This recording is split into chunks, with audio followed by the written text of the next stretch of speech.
Please keep your arms and your hands in this ride at all times.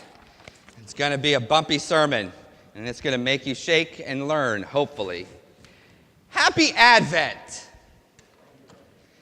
If you live somewhere before the year 700, or if you're a member of the Greek or Russian Orthodox Church, or you're a member of the Ambrosian Rite, or even if you go to some Episcopal congregations, this is actually the first Sunday of Advent. The way of celebrating Advent during ancient times was actually 40 days, because it actually modeled the 40 days of Lent. If you notice, those are the two seasons where we wear purple or violet. They're royal seasons. 40 is a huge number in the Old Testament. 40 is a period of purification that led to a major revelation and manifestation of God.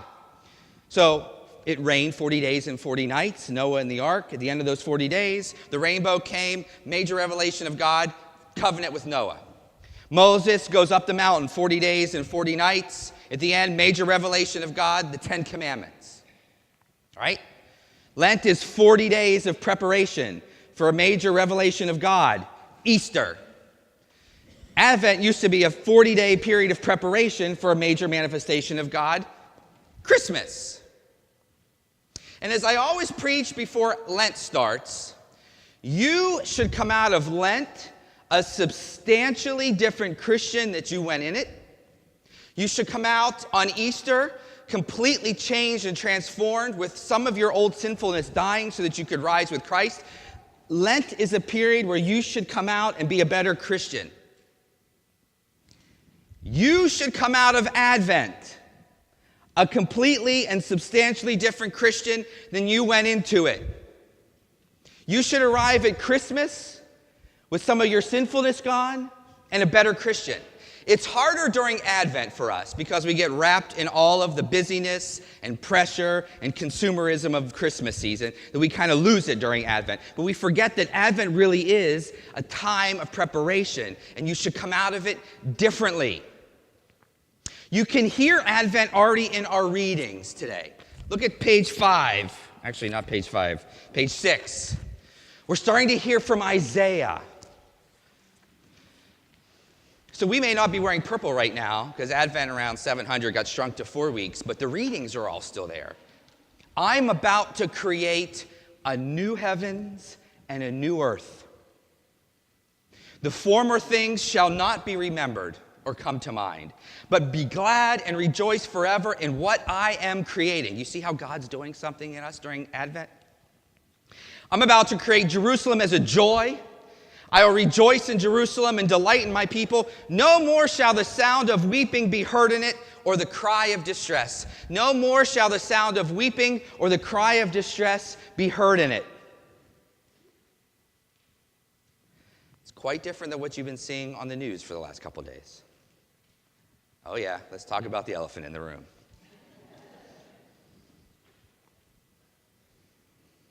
Whether you were blue or red on Tuesday, no matter what side of the ticket you're on, I think that we can make the observation that right now as a people, there's a huge division. We call ourselves the United States, but it's really kind of hard to see that, I think, right now. There's a lot of division. There's a lot of angst. Over these last 18 months, I think we're all exhausted of the slime. No matter who you voted for, you could see it. This is probably one of the brutal presidential campaigns that I have ever been a part of. It's divided greatly. I really got into George Washington about 3 years ago. I began to read all kinds of stuff in my life about George Washington and his life. And he was an independent for all of his life. In fact, he was really heavily opposed to political parties. Political parties didn't really show up to the end of his first term. Hamilton and Jefferson were organizing their own parties, and Washington fought them tooth and nail. In fact, in his farewell address, it's basically addressed to why we shouldn't have political parties. And when he talks about political parties in that farewell address, he says, it will be the main source of fractioning. And all of a sudden, these political parties will be a source of lording it over their people. It's almost like a prophecy, right? That's what has happened. We as a country can't see each other for who we are internally. We see each other for our political gang signs. Yeah. We see each other for political gang signs. You're red, you're blue, you're a donkey, you're an elephant, you're progressive, you're conservative, you're this, and you're that, and we just see each other through that. And what is the result of that? Fear. Fear of the unknown and fear of the other, because we're not seeing people in here, we're seeing their political gang signs. It's no better than Crips and Bloods. Fear. It's existing on both sides of the aisle, whether you voted red or whether you voted blue. For those who voted for Trump, you notice how they're being labeled. Every one of them is a bigot and a misogynist and a homophobe and an Islamophobe and da-da-da-da-da. That's not true. It's a nice label we throw on people, but it's not true. There's fear there. Especially, I grew up in the Rust Belt. I grew up in eastern Ohio with the steel mills. There's fear of putting food on the table. There's fear of jobs that are being lost. There's fear in Flint, Michigan of mothers trying to figure out how they're going to give their kids clean drinking water. Are there homophobes and misogynists and bigots? Oh, you bet. And we need as a church to call that out too. We need a truth tell. That's there. But that's not everything. On the other side, people who voted for Clinton are socialist communists who are hoping to throw down the country, and they're all crybabies because they lost the election. That's not true either. There's fear. I have Muslim female friends who are scared to wear their headdress now in public. I have brothers and sisters in the gay and lesbian community who are scared they're going to lose the children that they've adopted or not be able to be married to the one that they love anymore. There's fear. There is fear everywhere, and it's what is exhausting us. So where is Jesus and the church in the middle of all this? Where is Jesus and the church in the middle of all this? Jesus is not a Republican or a Democrat. And newsflash, neither are you. You are a child of God. You were made in the image and likeness of a triune God. God knows your heart, not your political gang sign. The people sitting next to you shoulder to shoulder are children of the same God. People outside of these doors are people who are all created in the image and likeness of God. No division, because we're all created as children of the Father. Sorting each other by political gang signs or by color should only be done by laundry, not by human beings. You as a child of God, and someone who comes here every Sunday and wears a cross around your neck and calls yourself a Christian, comes first to this font. A lot of you, before you come to receive communion, dip your hands in here. Last week, I soaked you all. Poor Chuck, it's like Splash Zone. He has to come out here and wipe down all the water as I hose everyone down with water. And what do? We renew our baptismal vows. And what is our baptismal vows? To respect the dignity of every human being. Respect the dignity of every human being, not just people who look or vote like you. To respect the dignity of every human being. We've got to start seeing each other's hearts and not our gang signs. Strive for justice and peace among all people is what you say here when you look at God and you talk to him and you make a vow. I will strive for justice and peace, not division.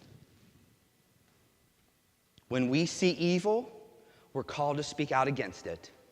When we see division, we are called to speak out against it. You are Jesus' voice of love to the world right now that needs you. We right now need to be church more than ever.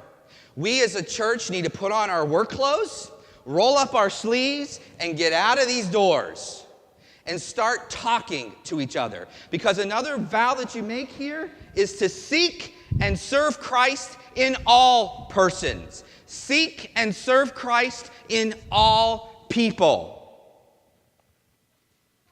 So, how are you going to come out of Advent a substantially different Christian than you came into it? I am begging you and encouraging you in the name of Jesus as your priest to do Advent differently this year. Do it differently this year. The one thing I'm tired of is seeing people say, just get over it, move on. Absolutely not. We as a church can no longer put our heads in the sand and just move on. We've been doing that for decades, and look at the mess that we have because the church just keeps saying, we'll just move on. No, you need to be a Christian right now. Love needs to be oozing out of every pore of your body because the world right now will not be healed unless Christians are Christians. The division that we see will not be gone unless you are a point of love. And you need to act during this Advent that it all rests on your shoulders. Because so often we wait for other people to do it. If you actually go into Advent thinking it's on my shoulders to make this country one again, you will treat Advent differently than you ever have. Don't find your change in the mall. I guess that's a funny joke.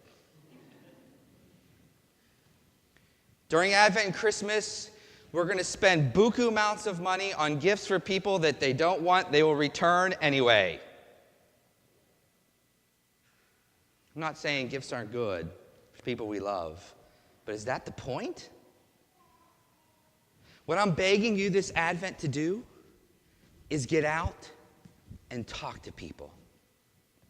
Instead of pulling a tag from the giving tree, I still want you to pull a tag during the giving tree, but when you pull a tag for the giving tree, and that's going to homeless families foundations and people who are trying to make ends meet and get off the street into a home, maybe you should actually go down and talk with them. Maybe you should get 2 cups of coffee and go sit on the curb with a homeless person in the streets of Columbus and just talk. Maybe you need to take someone out to lunch who disagree with you in the election just to talk about your family. And as Episcopalians, maybe your faith. Woo!